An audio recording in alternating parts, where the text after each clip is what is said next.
Bueno, muy buenas tardes para todos. Reciban un cordial saludo, principalmente a nuestra directora de curso, la docente Viviana Caicedo Rey, para mis compañeros del curso Derecho Penal General y a todas las personas que vean este video.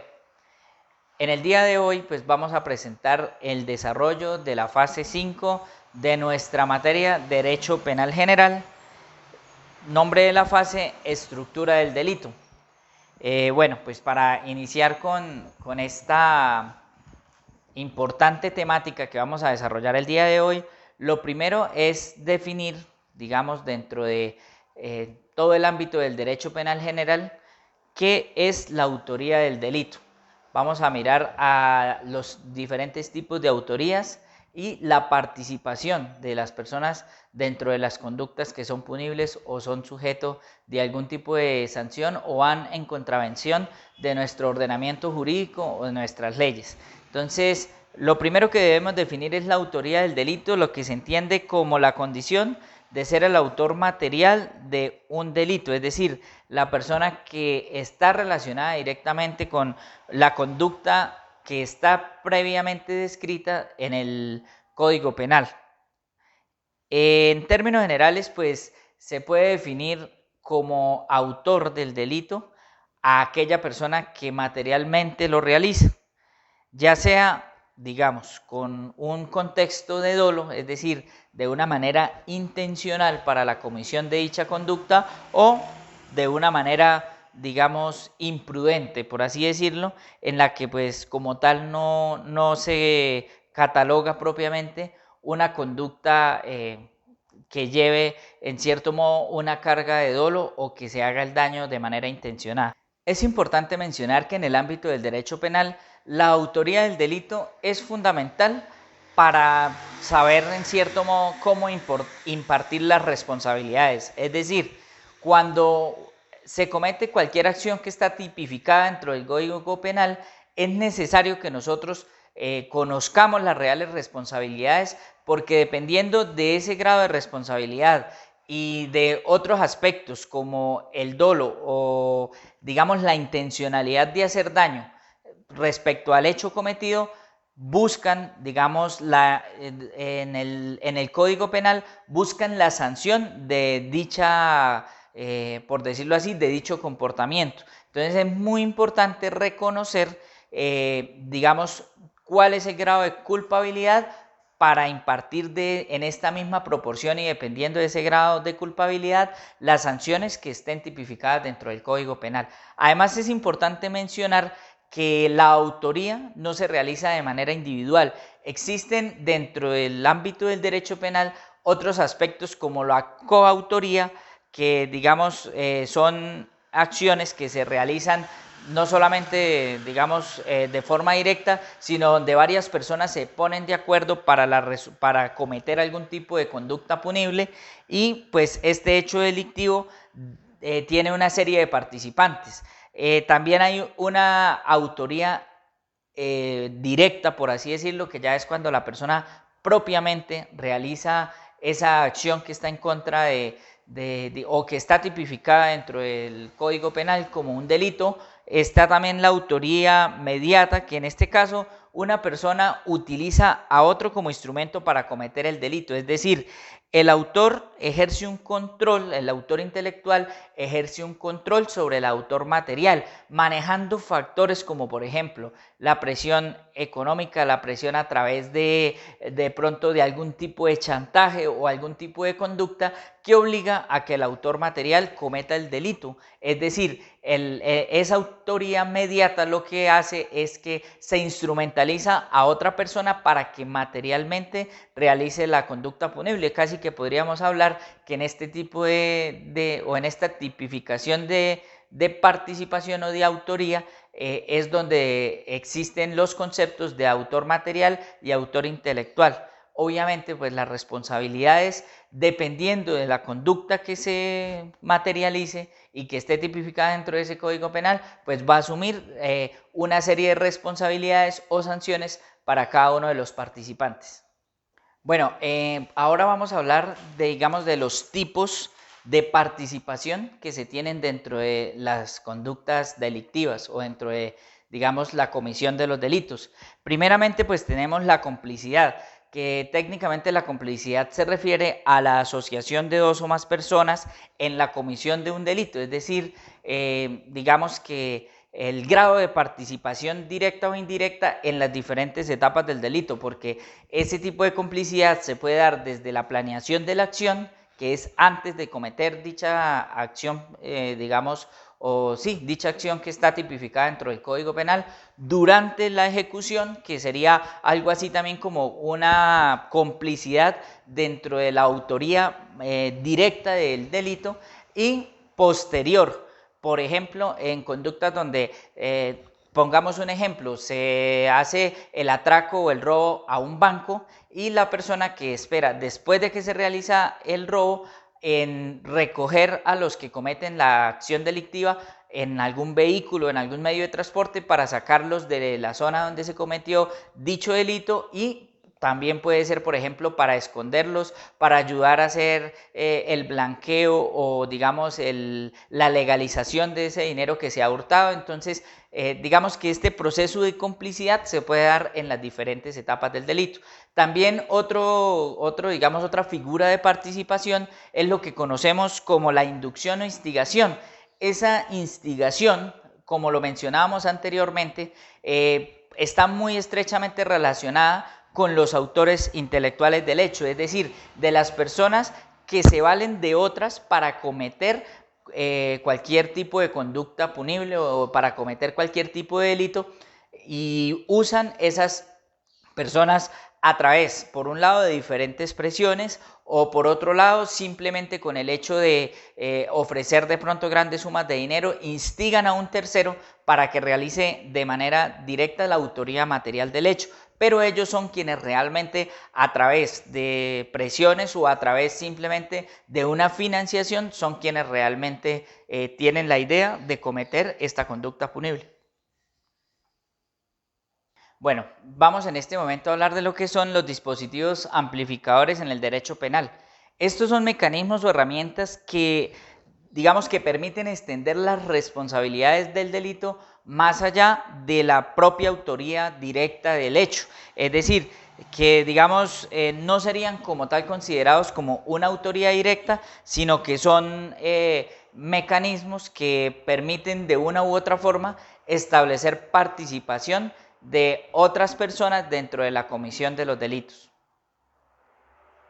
El primero de estos amplificadores del derecho penal que vamos a ver el día de hoy es la tentativa. La tentativa se encuentra especificada en el artículo 27 de la Ley 599 del año 2000 o Código Penal.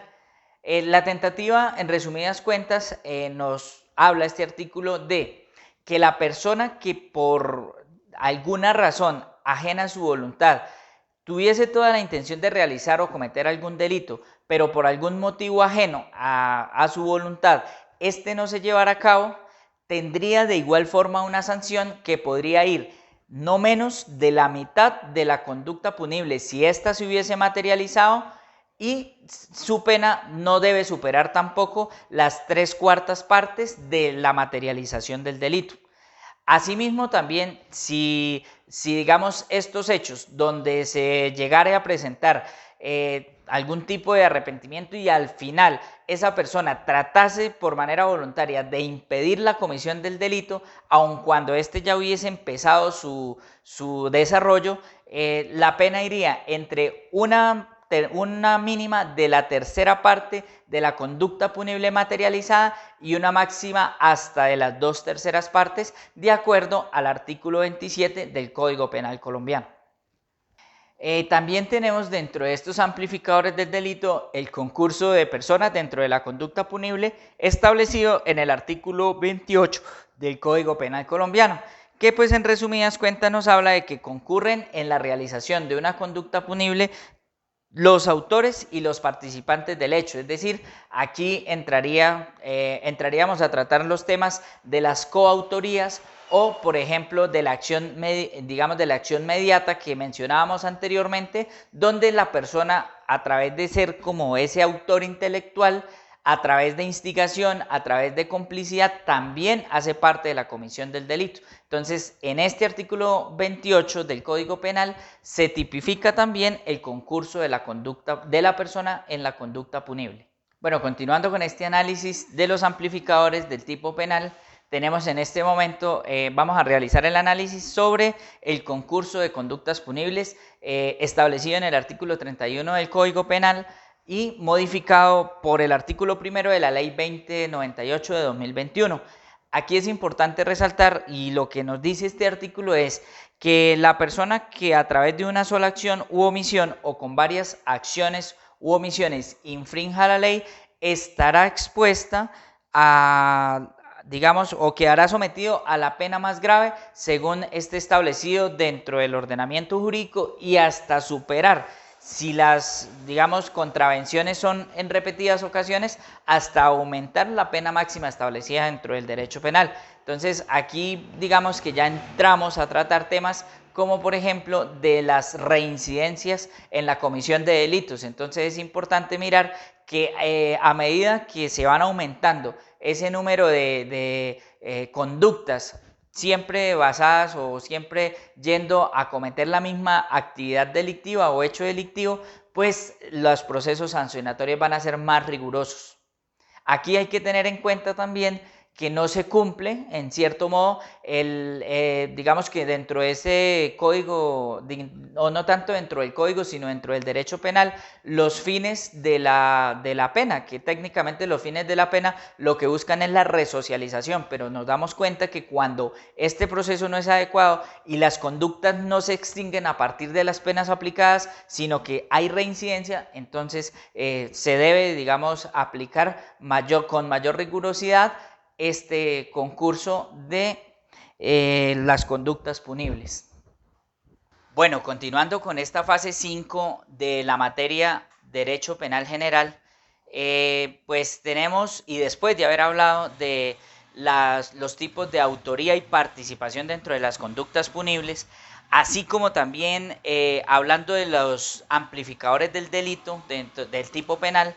es importante que miremos esta evaluación de conocimientos a través de ejemplos prácticos. Vamos a dar la solución a 3 casos o a 3 cuestionamientos que se nos realiza dentro de esta guía de aprendizaje. En el primer caso nos habla de una situación donde Nazario, valiéndose de una máscara y un revólver, le quita la vida a su padre con el propósito de acceder a su fortuna, siendo capturado por vecinos cuando pretendía huir del lugar. En el presente caso, ¿frente a qué tipo de autoría se enfrentaría Nazario? Bueno, mirando primero que nada los conceptos que habíamos aplicado durante esta fase, es importante mirar que como tal la autoría en este caso es una autoría directa, es decir, él es el autor material de los hechos. ¿Y estos hechos cuáles son? Pues recurriendo al Código Penal colombiano en el artículo 103 es una conducta de homicidio, pero que también haciendo un análisis del artículo 104 es un homicidio agravado, ya que cumple varios, digamos, de los numerales donde la conducta tipificada dentro del Código Penal tiene unas situaciones que hacen que el hecho sea mucho más preocupante, mucho más grave. En el numeral 5 del artículo 104 del Código Penal establece que si la víctima es un pariente cercano, ascendente o descendente, o tiene algún tipo de afinidad, por ejemplo, si es esposo o esposa, si es cónyuge o hijo adoptivo, pues hay, digamos, una conducta agravada. En este caso es el hijo el que asesina al padre. En el numeral 7 nos habla de si hay premeditación. Y es claro que en este caso hay premeditación porque Nazario asesina a su padre con el objetivo de acceder a una fortuna que éste le heredaría muy seguramente por sus derechos, valga la redundancia, derechos herenciales al su padre haber partido de este mundo. Y además, digamos que existe esa conducta también digamos, de la sevicia y del dolo, por así decirlo, porque él pues premeditadamente, por un lado, y de paso intentando ocultar su responsabilidad, también con esta actitud tiende a ser una persona que obstruye en cierto modo la acción de la justicia dentro de los procesos de investigación. Entonces, en este caso se enfrentaría a una autoría directa de homicidio y agravado sumado al hecho de que lo hacía por parte, obviamente, de ser su hijo, y en otra parte, es otra de las conductas que agrava la situación, es porque ese asesinato se da por fines económicos. En el segundo caso, para evaluar esta tarde, Gervasio es sorprendido en el momento en el que se disponía a abrir la cartera de su víctima con el fin de sustraer su billetera. En el presente caso, ¿qué tipo de amplificador aplicaría concretamente?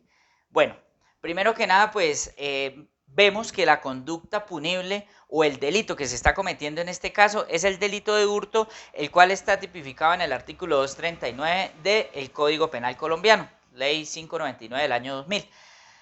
El tipo de amplificador que aplicaría para este caso es el de tentativa, porque aunque el delito no llegó a cometerse de una manera total, sí existió una intención de Gervasio de buscar a esa víctima, extraerle su billetera y robar sus pertenencias. En este caso es una tentativa de hurto. Entonces, si nosotros miramos el artículo 27 del Código Penal, ahí se nos establece este tipo de amplificador donde se tiene la intención y la premeditación. Sin embargo, existe un factor externo que no lleva a que este delito se pueda cometer en su totalidad. Bueno, en este tercer caso de análisis en esta tarde, hablamos del ejemplo de Cleóbulo, un reconocido jalador de carros que es sorprendido por el vigilante de un edificio cuando estaba dentro de uno de los vehículos, ya digamos que lo estaba encendiendo, haciéndose pasar por el dueño de dicho vehículo con el fin de poder sustraerlo desde los parqueaderos del edificio. El vigilante con su arma de dotación lo obliga a descender y pues evita que esta conducta se lleve a cabo. Entonces aquí nos habla de qué tipo de amplificador le aplicaría también para esta conducta. Creería yo también que aquí aplicaría la tentativa, porque de una u otra forma Cleóbulo, aun cuando él tenía la premeditación digamos, de pensar en esa conducta punible, la materializa porque de igual forma él alcanza a ingresar, está dentro del vehículo, lo está encendiendo para sacarlo, pero afortunadamente el celador se da cuenta y, siendo digamos, un civil, pues evita que se lleve a finalizar esta conducta punible. Entonces, en este caso diría que la tentativa es una tentativa inacabada, debido a que pues el autor ha realizado algunos de los actos, pero no necesariamente ha llegado a la consumación del delito, porque hay factores externos que lo impiden. En este caso, pues la acción oportuna del señor vigilante, que evita que la conducta se materialice por completo. Entonces, la tentativa sería una tentativa inacabada en este caso. Bueno, y de esta manera llegamos al final de esta fase 5, estructura del delito, muy importante dentro de nuestro desarrollo como futuros abogados. Es importante pues tener muy en cuenta todo lo que es el lineamiento teórico y todo lo que tiene que ver con la teoría del delito, que está inmersa dentro de nuestro Código Penal colombiano, la Ley 599 del año 2000, y pues con todas sus modificaciones que ha tenido dentro del ordenamiento jurídico. Pues a manera de conclusión, quiero expresar mis agradecimientos a la docente Viviana Caicedo por, digamos, todo el desarrollo de esta materia, que es muy importante dentro de nuestro proceso, y a los compañeros por la participación en estos procesos de aprendizaje colaborativo. Muchísimas gracias a todos.